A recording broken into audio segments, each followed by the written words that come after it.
Hello everybody, Many Rainbows here for another episode of Reading Rainbows. Today is chapter 2 of Kristy's Great Idea. And remember, if you've got any suggestions for a book you'd like me to read, leave it down in the comments. Thanks. Chapter 2. After dinner that night, I went to my bedroom and shut my door. Then I sat down at my desk with a pad of paper and a sharpened pencil. I had 3 things to do: the composition on decorum, my homework, and then some thinking about the Babysitters Club. Isn't the composition on decorum part of your homework? I mean, if you're going to separate it out from the rest of your homework like that, then why don't you say that I had X number of things to do? The composition on decorum, reading social studies, chapter whatever, and answering the questions. I had to do my math homework. I had to do my... separating the composition on decorum out from the rest of the homework is just kind of dumb.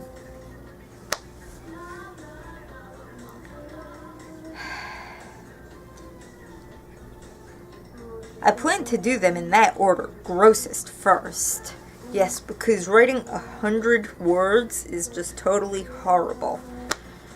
My 7-year-old, 7, regularly has assignments where he has to write a minimum of 250 words on whatever, whether it's a story or, an essay about something. He regularly has to write a minimum of 250 words. So you whining about a 100-word essay is just absolutely beyond bananas to me. I looked up decorum in my dictionary. It said conformity to social convention, propriety. See synonyms at etiquette.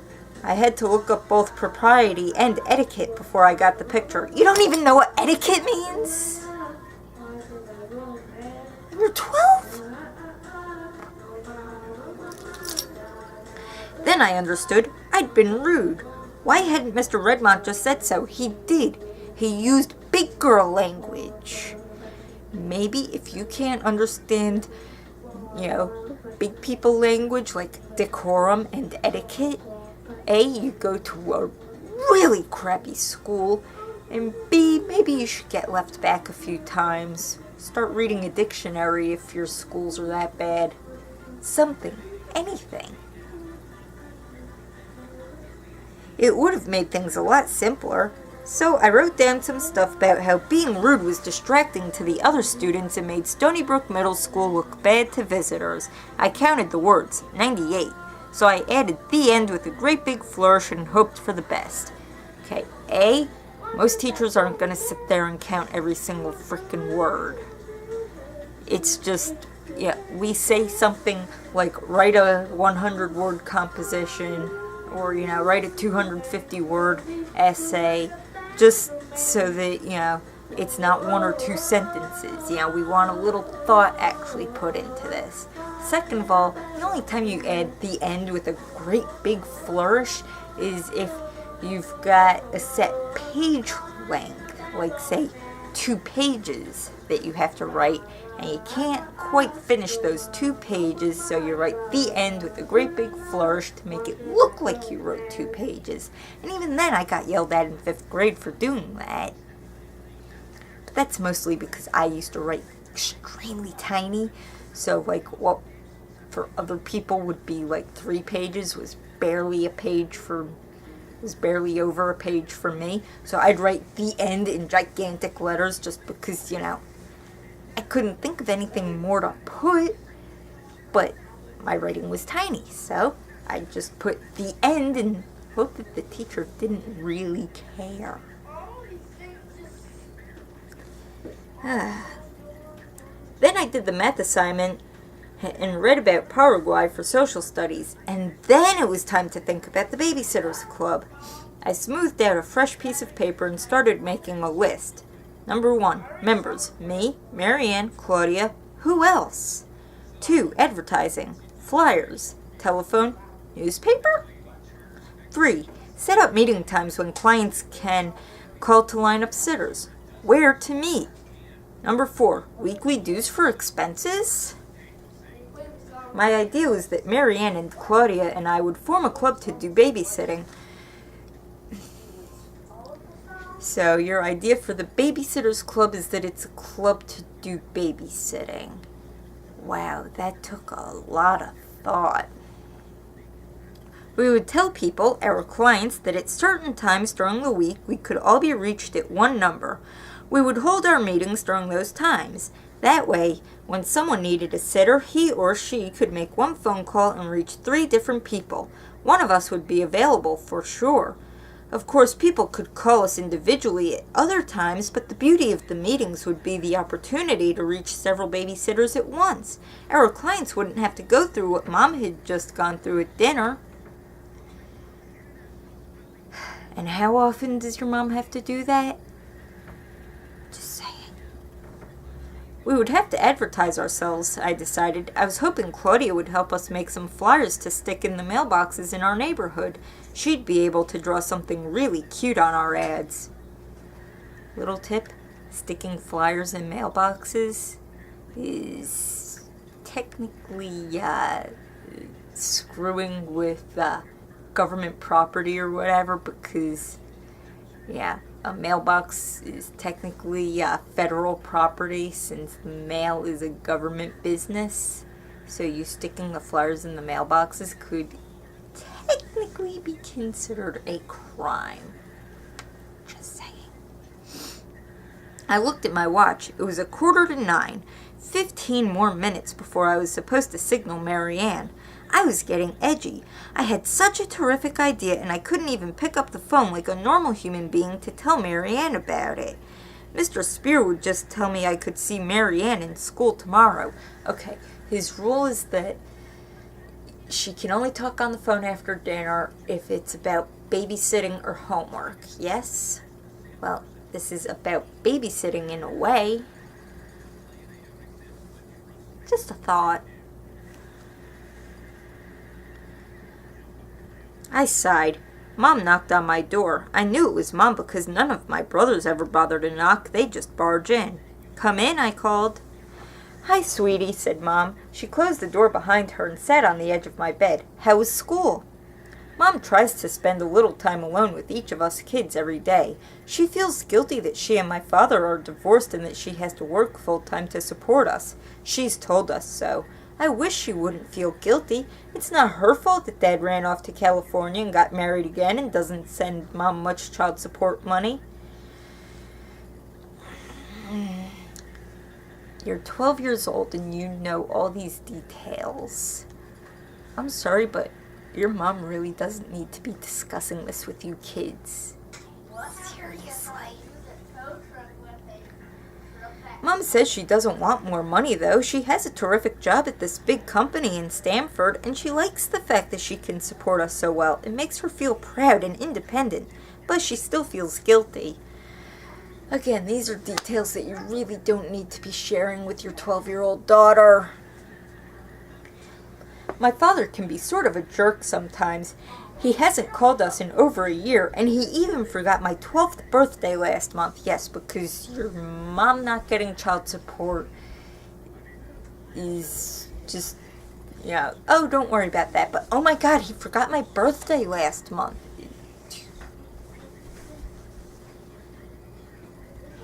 I paused, trying to think of a way to answer Mom's question without telling her about the composition I'd had to write.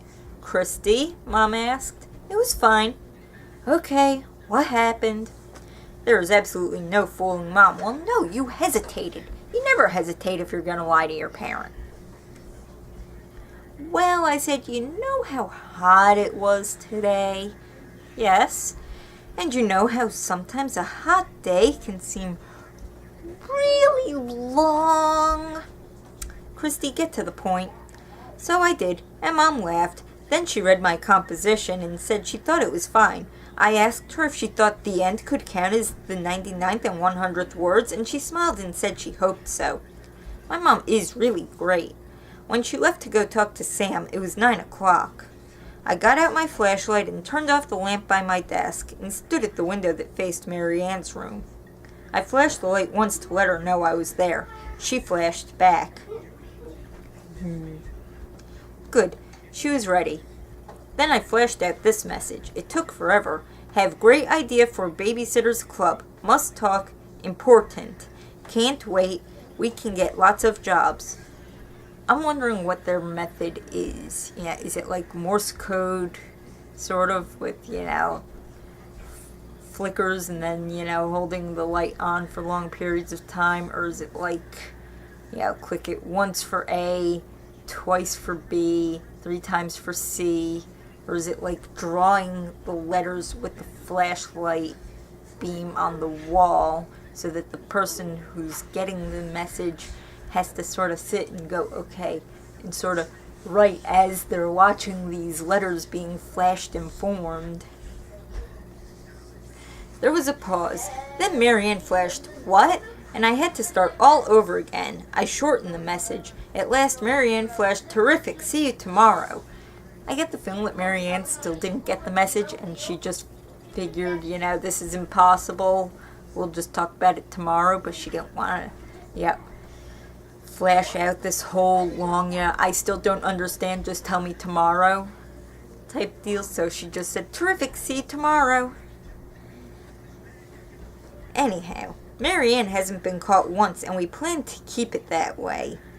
I was just closing the drawer where I hide my flashlight when Mom knocked again. Come in, I said curiously, turning the light on. Mom doesn't usually come back for a second chat. On the other hand, I don't usually keep my door closed for so long. Okay, A, you're a 12-year-old girl. It's not that atypical for a 12-year-old girl to keep her door closed for long periods of time, especially when she's got 2 older brothers and 1 little brother. That's the first thing. Second thing is... Now I forget. Oh well. This time, Mom sat at my desk and I sat on the bed. I just wanted to let you know, she said, that I'm going out with Watson on Saturday night. I forgot to tell you before. I groaned. Mom has been seeing this guy, Watson, off and on for about 4 months. She likes him a lot, but I don't like him much at all. He's divorced from his wife and has 2 little kids. And your mom's divorced from her husband and she's got 4 kids. So, Plus, he's getting bald. Oh, well, in that case, he's getting bald. Oh, the horror. I'm not asking for your permission, Kristy, Mom said. I just want you to be able to plan on my being out Saturday. Charlie's got a date, but Sam will be home. I nodded. I wish you could be a little more open-minded about Watson, said Mom. I can't make you like him, but you haven't given him much of a chance. The truth is, I haven't given any of the men Mom has dated a chance. I'm afraid that if I break down and treat them nicely, one of them might marry Mom. Again, oh, the horror. Think what could happen then. We're happy the way we are. Yes, think of what terrible things could happen if your mom decides to remarry. You might have a father figure who's around, a family that's beyond just your brothers and you, and your mom who you even say is only around part of the time because she's got to work a lot. Yeah. What would be so absolutely horrible about your mom getting remarried, especially if the guy turns out to be a nice guy? One more thing, said Mom. This is Watson's weekend to have the children, and he has to work on Saturday morning. He doesn't like it, but that's the way it is. He wondered if you'd babysit Andrew and Karen while he's at the office. I shook my head. Watson has asked me at least 3 times to sit for his kids, but I won't do it. I don't want to have anything to do with him or his family. I either make up an excuse or else I flatly refuse. Again, brat alert, brat alert. Okay, said Mom, it's your choice. She sounded as if she meant it's your funeral. But she came over to me and kissed the top of my head, so I knew she wasn't angry. Going to bed soon, she asked. Yeah, you can leave the door open, I told her as she left my room. I said goodnight to my brothers, and a half hour later I crawled into bed. Louis sat out next to me. I lay there stroking him and thinking about Mom and Watson and Andrew and Karen. Then I remembered the Babysitters Club and cheered up. Tomorrow couldn't come fast enough. That's it for Chapter 2. I will see you next time for Chapter 3. And remember, if you've got any suggestions for a book you'd like me to read, leave them down in the comments. See you next time.